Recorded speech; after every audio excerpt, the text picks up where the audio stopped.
thank you very much for joining us this afternoon for PMI's Friday webinar, Building Great Working Relationships with Warren Knight. Certainly this is a topic that is top of one of my lists, and so I'm really looking forward to this afternoon. No pressure, Warren. So I'm Susanna Clark, I'm your facilitator today, and I'll be managing any questions that you have for Warren. So you can use the Q&A and the chat buttons there on your Zoom toolbar. So please do keep your questions, any comments you have coming. Today's webinar is being recorded, and we will send everyone who's registered a copy of the presentation and the full recording from today, and we'll send you that at the beginning of next week. As usual, we are also broadcasting live on Facebook, LinkedIn, and YouTube. So for those of you who are joining us on those live streams, we welcome you. If in future you want to be able to participate in any of our polls or receive the recording via email after the webinar, then please do get in touch with us and register for the webinars at pmi.co.uk/webinars. We'll also be sending out a short Voice of the Customer survey at the end of today's session. As we always do, we are very, very grateful for your feedback. We review it actively every week, and we build our schedule of webinars based on your feedback. So thank you all for your support. And now I'd like to hand over to Warren. Thank you, Suze, and good afternoon, everybody, and welcome. My name is Warren Knight, and today I'm going to be talking about building great working relationships. So what we're going to cover, we're going to look at relationships in the context of change in organizations. We're going to look at what sits at the center of a relationship in terms of value. How do we go about initiating relationships? And then finally, some thoughts around how we then continue to build and strengthen the relationship. So organizations are complex systems, and the definition of system, it's a number of interacting components that have to work together to achieve its main aim. So therefore, if we think about change initiatives and think about stakeholders, those stakeholders both affect and are affected by the change initiative and its success. So for the purposes of today, let's think in terms of at least sort of three broad stakeholder groups. We've got the sponsor, that's the person who is initiating and leading the change. We've got change agents, their job is to lead and facilitate the actual change process and activities. And then we've got staff, whose job then is to implement and to operate the change. And as far as the staff is concerned, we need to think broad, and we need to think deep. So therefore, in this context, no one person can make a change and keep it sustained. Not even the CEO on their own can do that. Therefore, it's about everybody working together to make that change successful. So therefore, if you think about it in this context, actually managing change is all about managing relationships. Even when we look at the definition of relationship, it's the connection and behavior between people.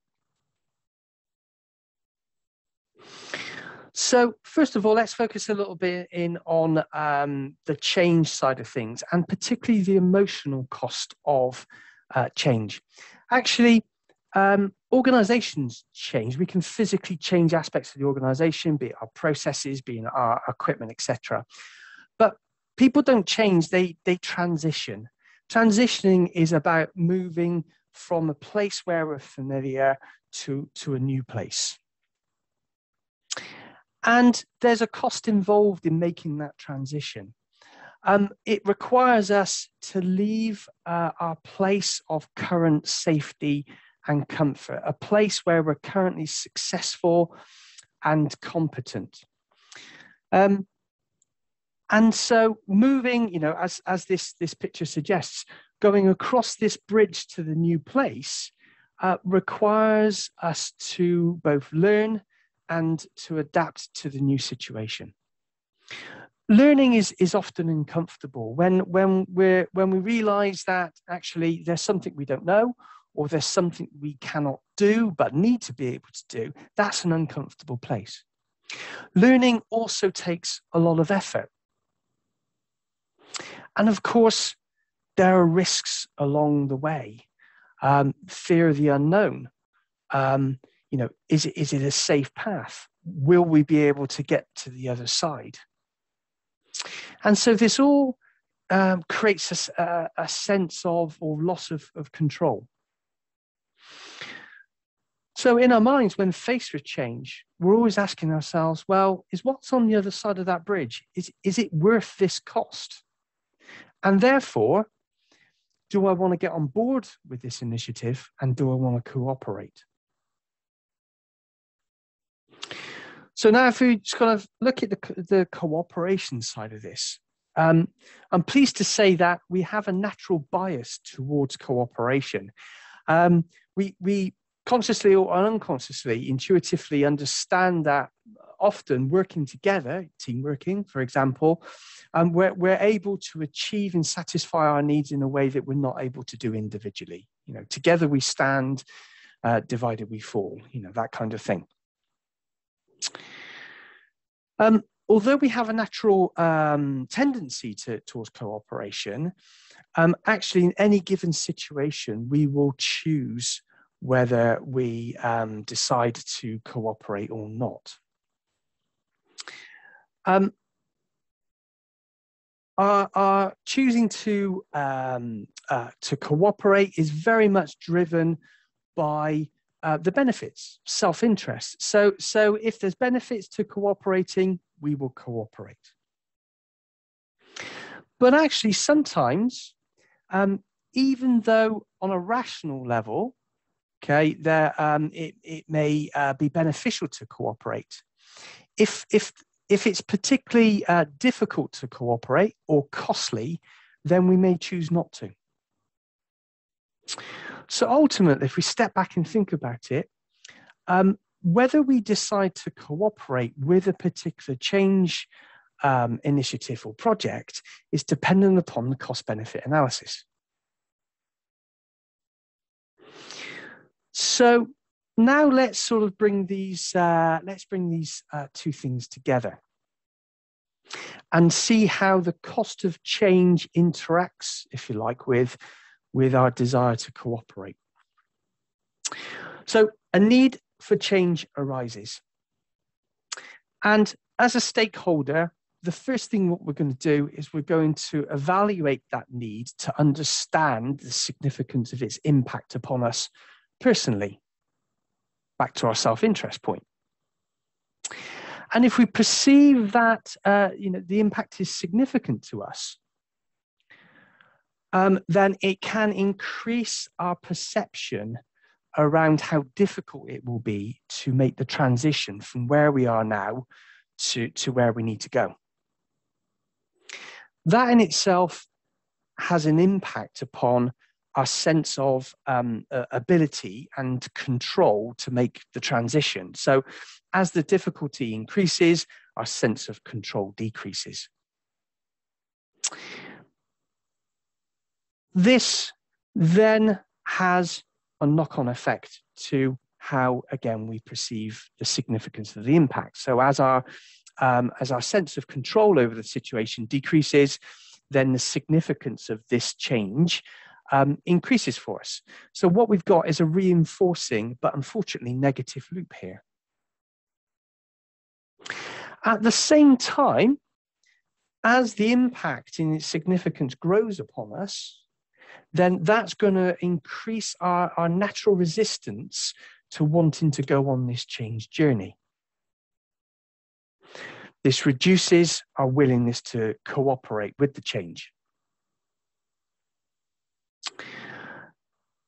And so from the change leader and change facilitator's point of view, as the stakeholders' resistance increases in willingness to cooperate decreases, then in their eyes, the perceived difficulty in making this change successful will be increased. That actually then has a knock-on effect to their willingness to cooperate with these stakeholders who are perceived to be resisting. This often then generates or increasing our feeling as the change leader, as the change agent, a feeling of needing to direct or enforce the change, push it forward, despite how the stakeholders are reacting to it. We may do this, with a smile on our face, but we will enforce this change. We will push it forward. And completing this loop, this then, of course, reinforces this sense of loss of control for the stakeholders. So here we have just one example of how the perceived cost of the change for us personally and how it impacts our self-interest will affect our desire to cooperate. And that's on both sides. Just one example of, again, it's a reinforcing loop, but unfortunately it reinforces a them in us situation.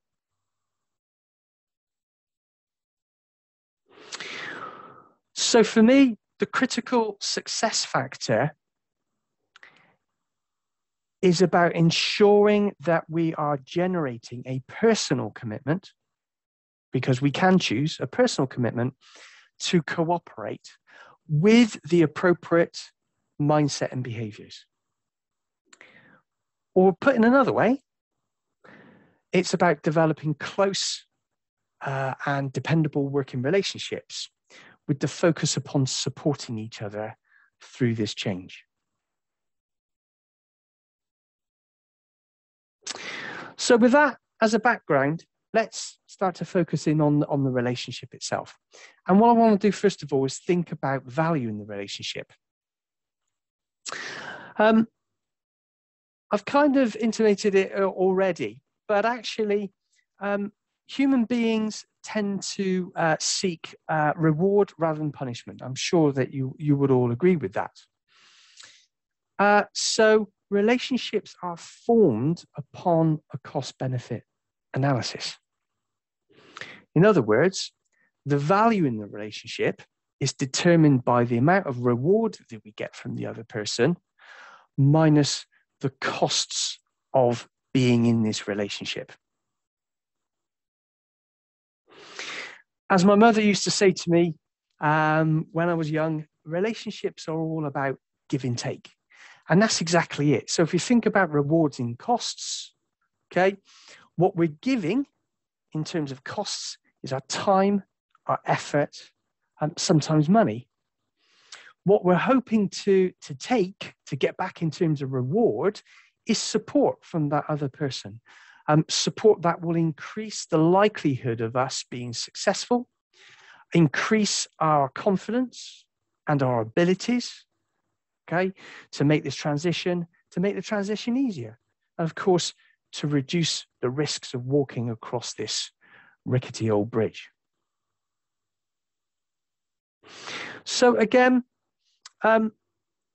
we need to remember that if the costs of this relationship outweigh the value in the relationship, then the relationship may not develop. It may indeed actually be abandoned. And then we're back into this unwillingness to cooperate. So when we're in a change leader or a change agent position, it's important for us to consider what is it our stakeholders need? What's their personal needs in order for them to be able to navigate this change successfully? And based upon that, what do they require from us? How do we add value to them in this relationship in terms of support? So some thoughts on my mind. So if you think about maybe the sponsor, we might add value as a change agent by providing, expert knowledge. We may be subject matter expertise in the field of this particular change.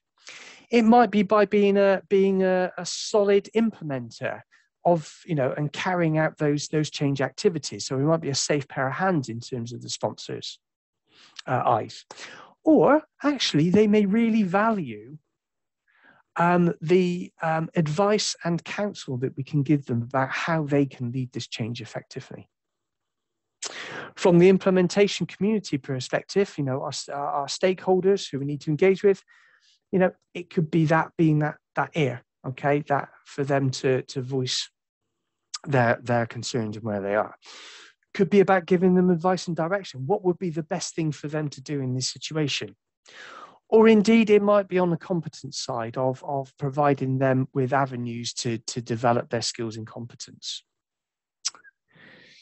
So, at this point, I'd be really interested in understanding your situation, your thoughts. So I've got a poll for you. And so the question is, what do you believe your sponsoring manager most values from you when you are in a role as a change agent? So do they most appreciate and value your subject matter expertise? Do they most value your ability to deliver the change activities, be a good, a solid implementer? Is it around, do they really value your advice, okay, and your counsel about how they can lead and deliver this change successfully? Or option 4, actually, is none of those, it's something else. And if it's something else, please tick that button. But also, I'd be really interested in exactly what is it they value. So if you could enter that in the chat area, that'd be fantastic. Keep Suze busy today. That's what we want to do. Or it might be option 5. We don't know. Thanks, Warren. I am busy, I'll have you know. So the poll's live. Thank you for those of you who started to select your options. As Warren said, don't forget, if you think it's something else, then we'd like you to do 2 things. 1, tick the button something else, so we register that, but also just add what that something else is into the chat. That would be fantastic.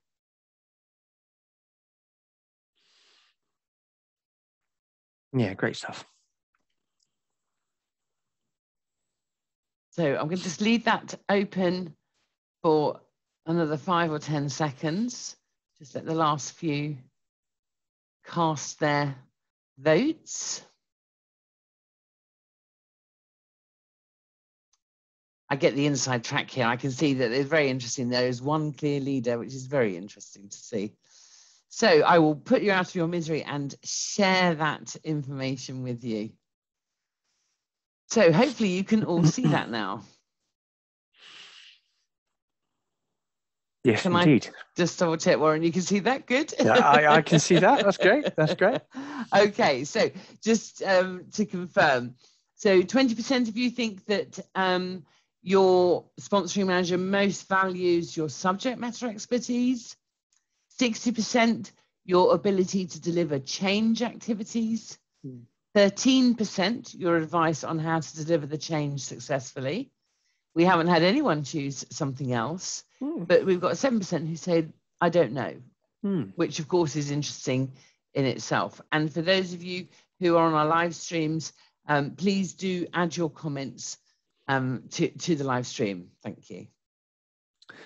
Great stuff. And yes, thank you very much. I'm not actually surprised, Suze, that it's 60% around ability to change activities. That's quite a common area.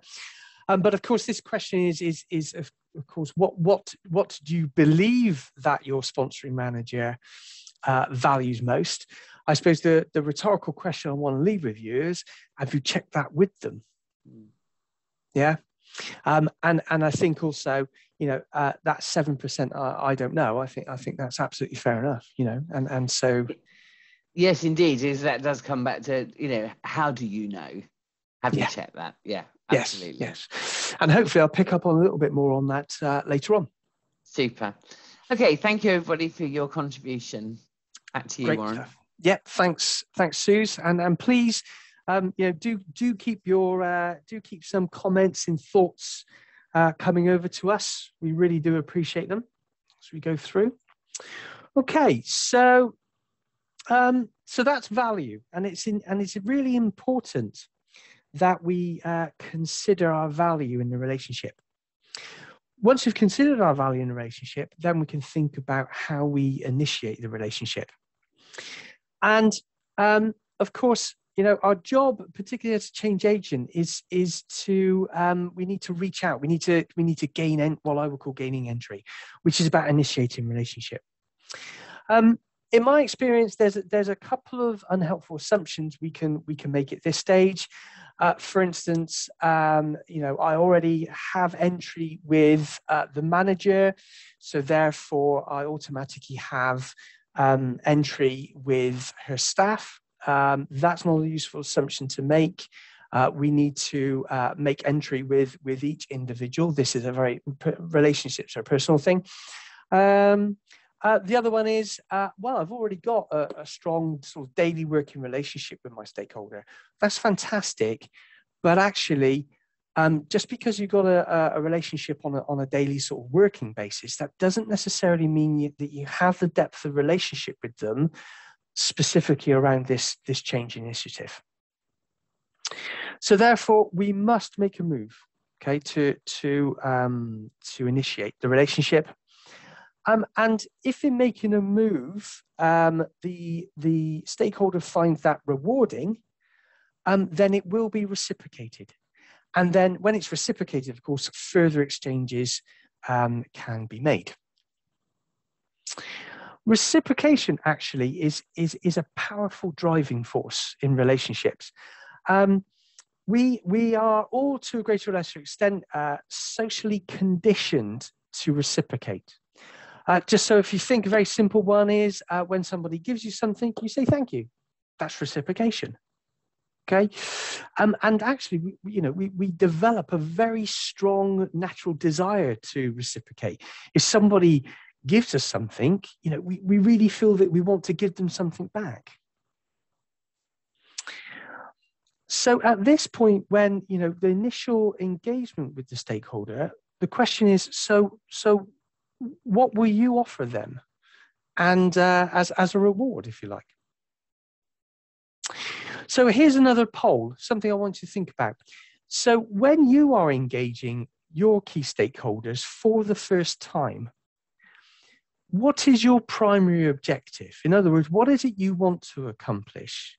Because your primary objective is essentially connected with what you are offering them. So, do you want the stakeholders to understand your change initiative, and therefore what your offer is that understanding? Do you want them to commit to the project or initiative, and therefore what you're offering them is that opportunity to get involved and to generate commitment? Do you want them to take action, and therefore your offer is to provide them with insight into what action you want them to take, a personal action plan for the initiative? Or again, answer 4 would be something else. If there's none of those 3, what is it? And again, if it is answer 4, please put answer 4. But again, we'd love to hear from you in the chat room. So I've launched the poll. I was just thinking, Warren, about your point about reciprocation, because I think that's really interesting. One of the things that I've often talked to people about is networking.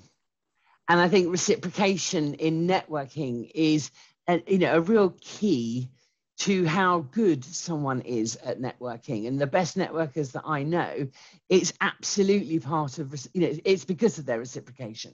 They always want to give something, as opposed to somebody who's always taking something from their network of contacts. Yeah, absolutely. It's back to that old adage, isn't it, of give and take? Yeah, definitely. Absolutely, Your mum was a wise woman, I know. She was indeed. Thank you. Yes. Okay, thank you everyone for casting your votes. I believe another couple of seconds.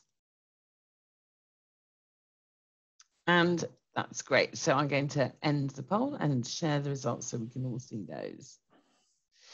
So you should be able to see that now, and you can see that 35% have said that the stakeholders have an understanding of my change initiative, and 65% have selected that they have the opportunity to commit to or be involved in the initiative.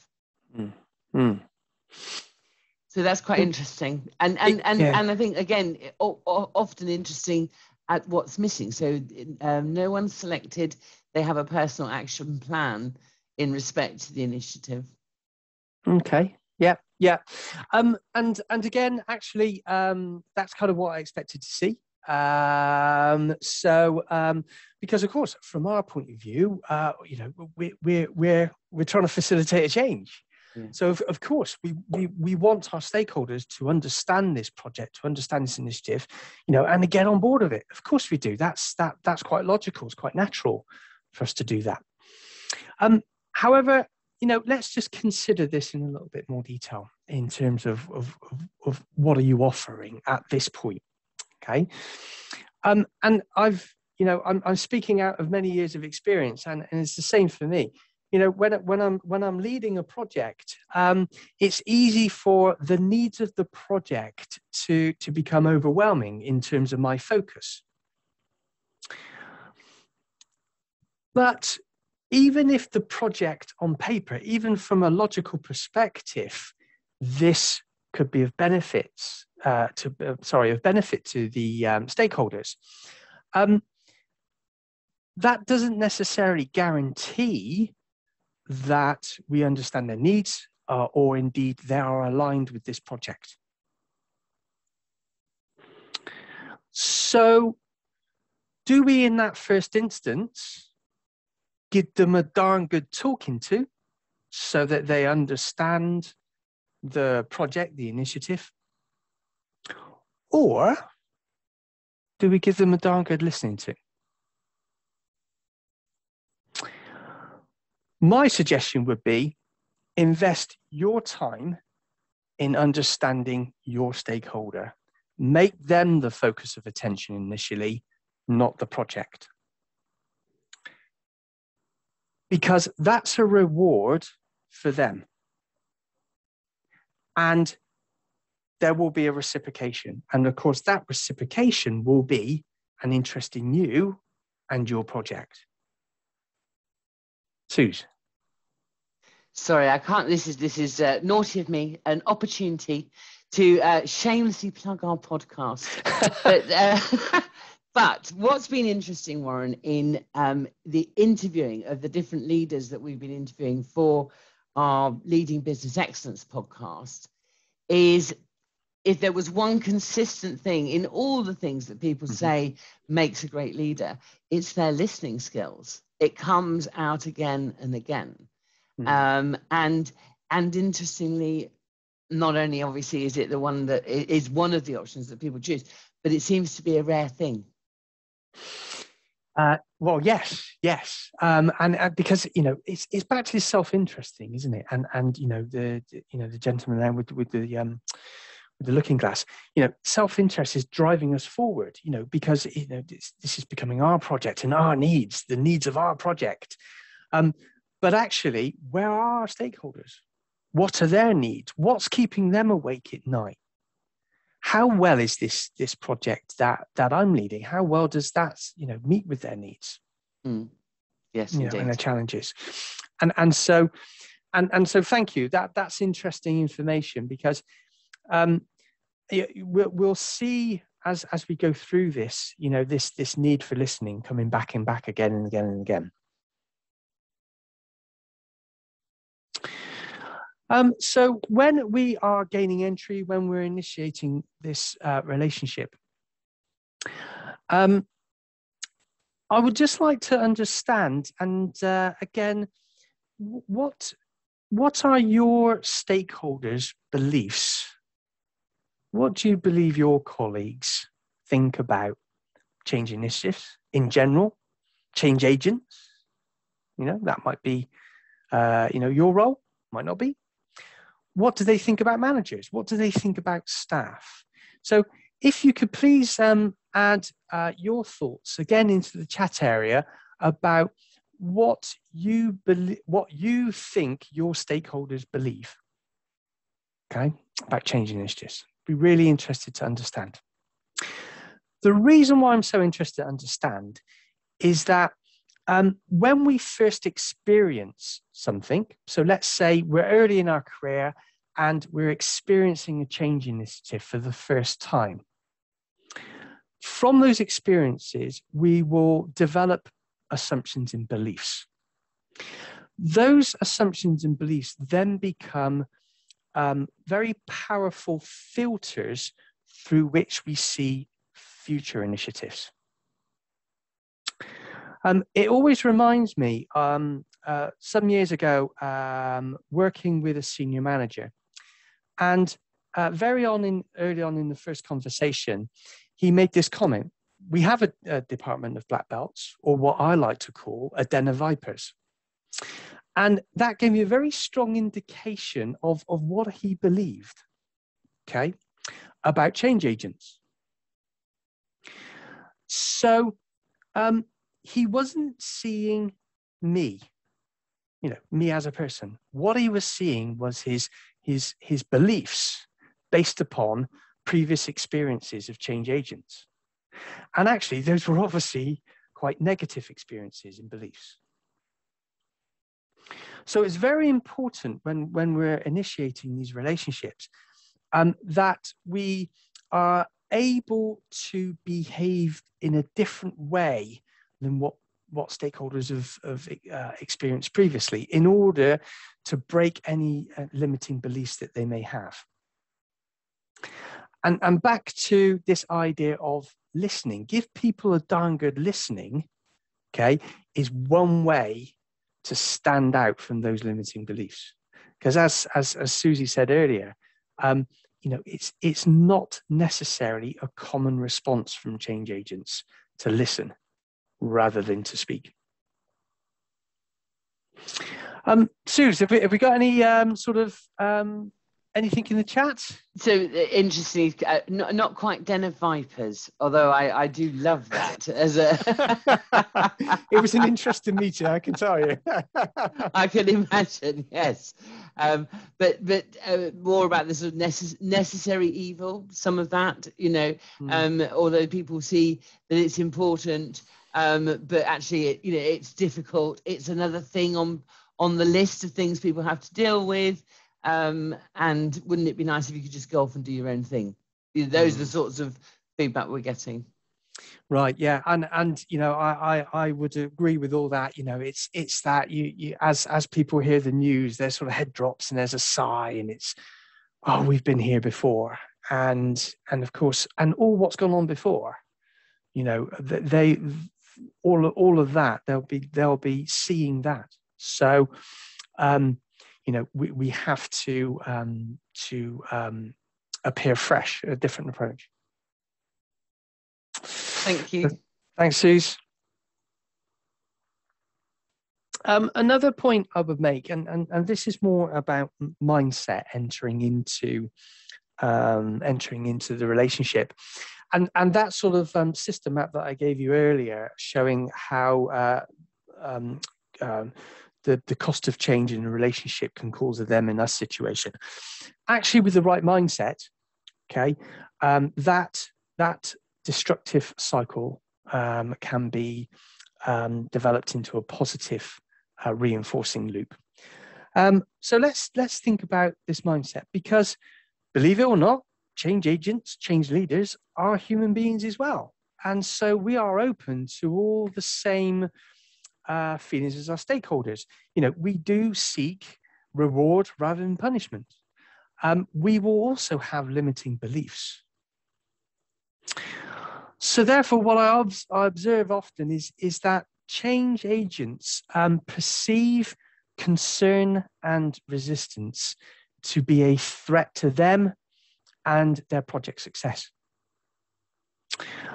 And so therefore, they consciously or otherwise, often unconscious, deploy avoidance or evasion tactics. Those could be quite subtle in terms of maybe limiting communication, through to more serious versions where changes are made without communication, closed door policies, or even kind of shock and awe tactics of tomorrow the world's going to be very different for you.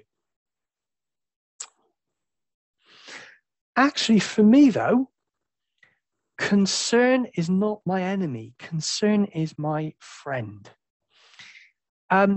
As Peter Block states here, you know, resistance is a natural thing. We all do it when we have to face up to something which is difficult. And so what I would encourage you to do is think about how you can embrace that concern, because it really is a friend. Why? Well, if stakeholders have personal concerns about how this is impacting them, then it's a signal that there's an opportunity here to support them. If their concerns are about your project in terms of its feasibility or the usefulness of the solutions that you're implementing, then it either signals to me that I need to explore their concerns because wouldn't I want to understand those in order to ensure that I take them into account to make my project as successful as possible. Or it might be that the concerns are unfounded due to misunderstanding, in which case I've got a communication issue. I can fix that.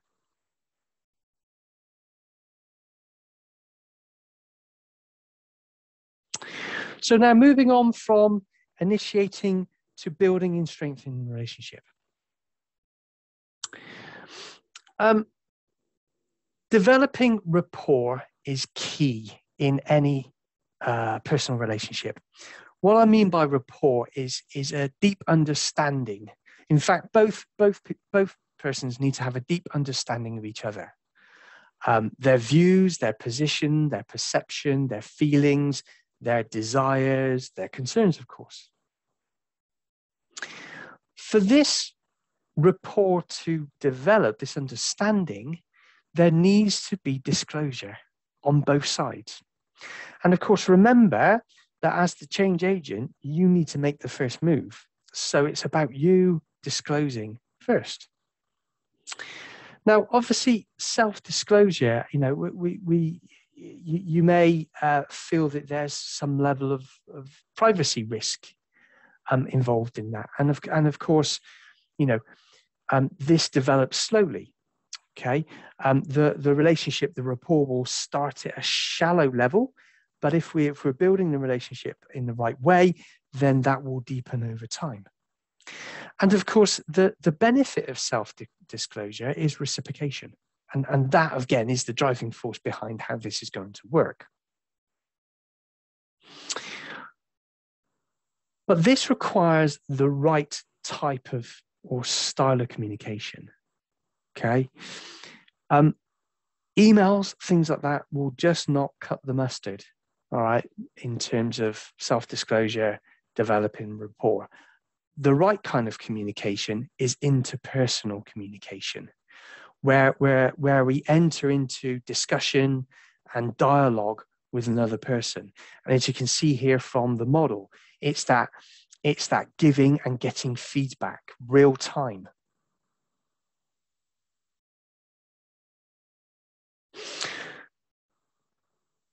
Also, it's about trust. And, you know, as this graphic suggests, that there is a continual relationship between relationships and trust. As we deepen the relationship and we build rapport, therefore, you know, we generate more trust. But actually, as we generate trust, it reinforces the relationship. It's worth reminding ourselves that just because the organization trusts us in terms of our hierarchy, in terms of our role, okay, and the fact that we've been given this, you know, this change initiative process to run, that doesn't mean to say that individuals trust you. So we must always look to develop and forge trust through our actions. Of course, a primary way to do that is through rapport. But actually, for me, congruence is a big one. Okay, this idea of what I say and what I do are perfectly aligned. Okay, leading by example, if you like. What I notice over my years of practice is that people are very sensitive to incongruence, and stakeholders are watching us all the time. They're watching us as change leaders. They're watching us as change agents to see whether we're congruent in our action and our messages. It's very difficult to trust somebody who is not aligned between what they say and what they do. Credibility, again, is a big one. Okay, we must be, as change agents, credible in the eyes of our stakeholders.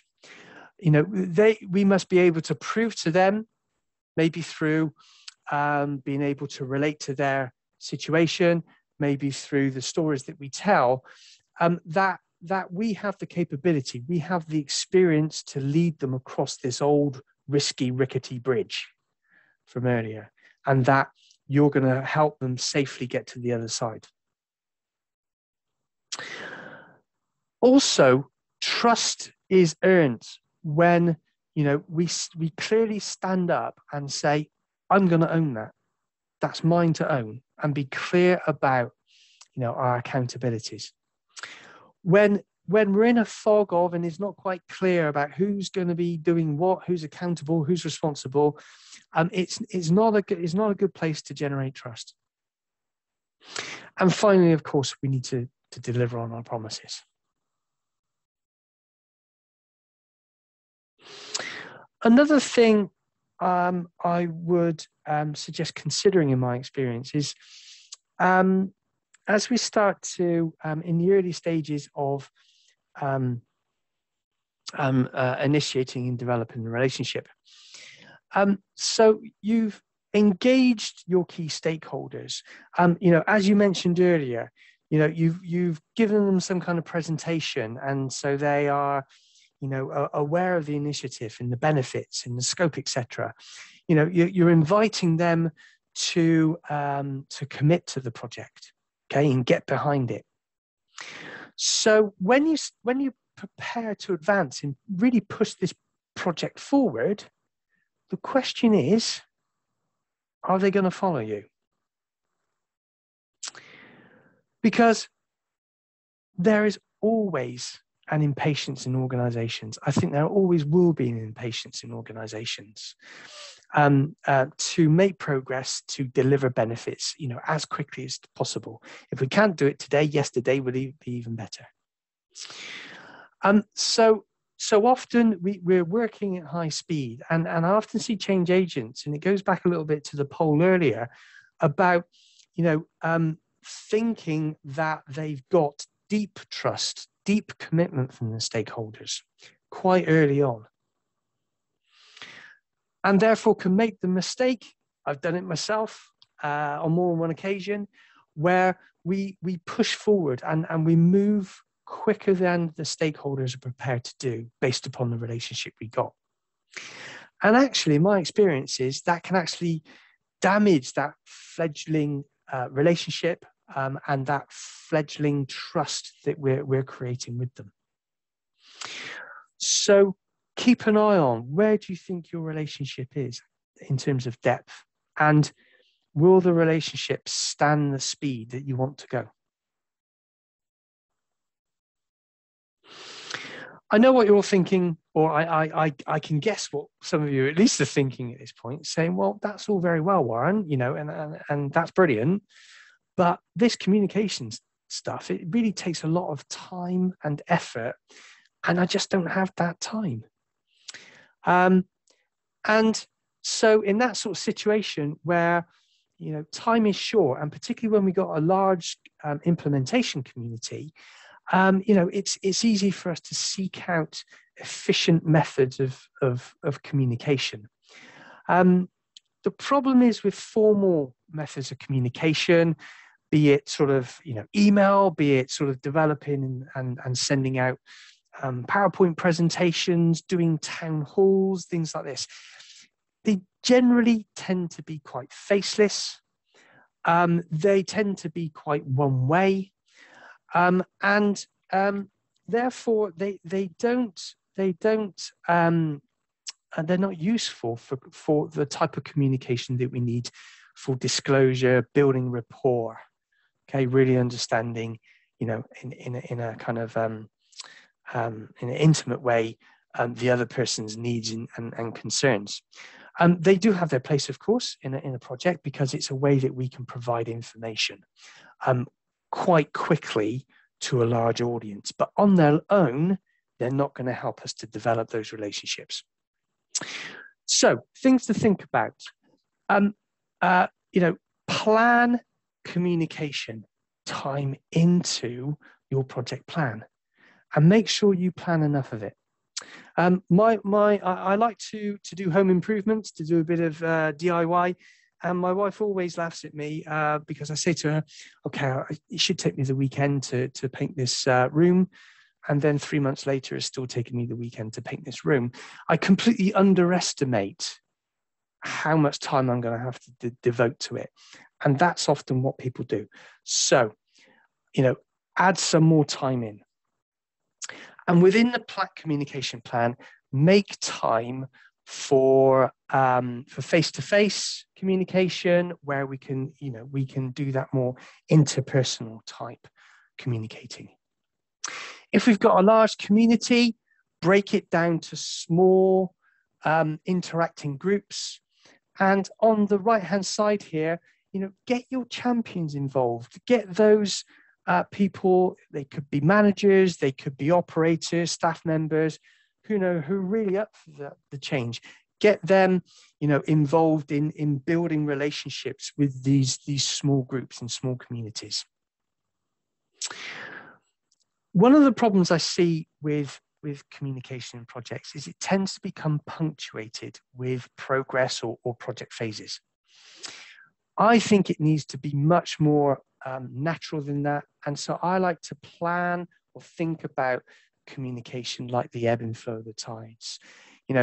Come out of your project room as a team, engage with some stakeholders, work with them, get their views, come back in, make sense of that, go back out, maybe with a different group of stakeholders, and test what you've understood so far. Get builds upon that. So like the ebb and the flow of the tides, go out, come back in, go out, come back in. And another thing is, encourage your stakeholders to take some active responsibility for communication. Encourage them to get in touch with you to discuss things. But of course, what you need to make sure is that they're clear as to what channels of communication are open to them. And then finally, when I start to deepen the relationship, I make sure that I contract with key stakeholders. Bit like wedding vows. It's an explicit expression of what we're going to commit to, and what the value is in the relationship, and importantly, what are we going to do? Often, teams will express their commitment, but won't back that up with, well, what do we need to actually do in order to enforce that commitment? So this really, if we do this, it doesn't have to be written down, but it does have to be discussed. And if we do that, it does cement the value in the relationship, and it gives you a way of testing the strength of the commitment. So then in summary, if you think about it in terms of these wedding vows, so as change agent, do you solemnly swear to consider the value in the relationships, in value that you can add to relationships? Do you swear to make them first move and to offer a reward, to give people a darn good listening to? To invest your time in understanding your stakeholders' needs? to seek to earn trust in every opportunity. Welcome concern with open arms,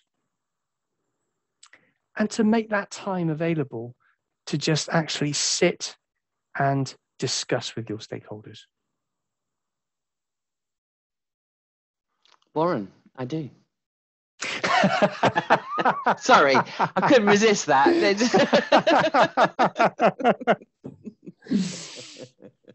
Thank you so much, Warren. That was great, really interesting, and interesting. Going back to your point about making the time and that sense of having champions and using champions. Certainly, in my experience, that's been the most successful programs have been where you've had that kind of pyramid, if you like, where you've got some kind of group at the top who then all take responsibility for a different business unit. Then within the business unit, they take and they identify champions at each departmental level. And then each departmental champion is responsible to cascade down. And then suddenly it's not 5,000 people that you have to deal with. It's potentially anyone only ever has to deal with like 10, 15 people at a time. And that means you can listen to more people. And of course, you know, people have a face, they have a person to interact with, you know. I think that's brilliant. I think that's a really great point. Thanks for that, Suze. My pleasure. So thank you very much, Warren. Thank you. So to everybody, thank you for joining us today. If you want to know any more about this sort of topic, we cover this in great detail in our Black Belt course, and also we cover it in our Managing and Influencing Stakeholders course as part of our MBB program too. So do get in touch if you'd like to know any more about this, and I know that Warren would be very happy to share his thoughts with you. So finally, do look out for our Voice of the Customer survey. You'll be receiving that very shortly. As I said at the beginning, we're really grateful for your feedback. So do give us feedback on today's session and any suggestions that you may have for future events. So that brings us to the end of today's webinar. So on behalf of PMI, on behalf of Warren and myself, I'd like to thank you all for joining us. I hope you have a really safe and relaxing weekend and look forward to seeing you and hearing from you in the future. Thanks, everybody. Thank you.